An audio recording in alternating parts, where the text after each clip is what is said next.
Ama Mirna. Ayan. Si Ama Mirna po ay ating isinalin po.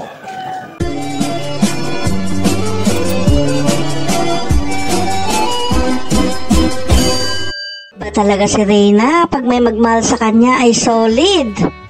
Solid ang mga nagmamahal sa kanya. Itong nakaraan nga ay may bumisita kay Reyna na galing pa to sa malayong lugar. Talaga nga naman, sinadya para lang makasama si Reyna. Naging bisita nila ito ng mga 3 gabi siguro. Kasi kasama si Reyna at talaga nga naman, support na support nila si Reyna. At sa kanilang pag-uwi, pagbalik sa kanilang lugar ay tinanong si Reyna kung gusto sumama. Ang sagot ni Reyna, dito raw ang bahay niya, dito kay Ate Roda. Wala raw siyang bahay na iba, wala siyang bahay kahit sa Dalnak. Wala siyang ibang bahay, maliban doon kay Ate Roda na bahay. O diba? Talaga napamahal siya kay Ate Roda, kay Mama Roda niya. Nasabi nga ng mga bisita ni Ate Roda na napansin nila kay Reyna na si Reyna ay para namang walang sakit. Parang normal naman daw yung kanyang kalagayan.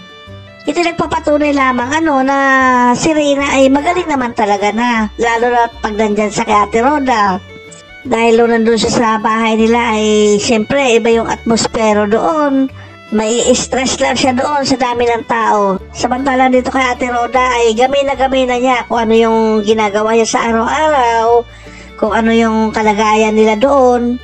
Napakakalmado talaga ni Reyna sa ngayon.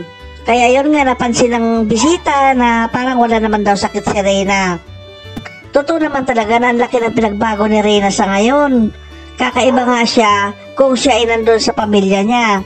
Kasi ang isang faktor kasi niyan kung bakit ganyan si Reyna na parang magaling tingnan dahil marami siya nakakausap, marami siya nakakasama na mga positive yung mga naidudulot sa kanya, sa buhay niya. Yun naman talagang kailangan ni Reyna yung maraming kausap, yung palaging lumalabas, at yung naalagaan talaga siya lalo na sa bagay ng pagkain. Normal na si Reyna ngayon. Kaya wag mag-alala yung mga nagmamahal sa kanya. Napamahal siya ng gusto kay Ate Roda, kaya gustong-gusto niyang tumira doon sa bahay ni Ate Roda. Yan lang po muna ang update natin kay Reyna. Salamat muli sa inyo. Hanggang sa muli. Bye-bye!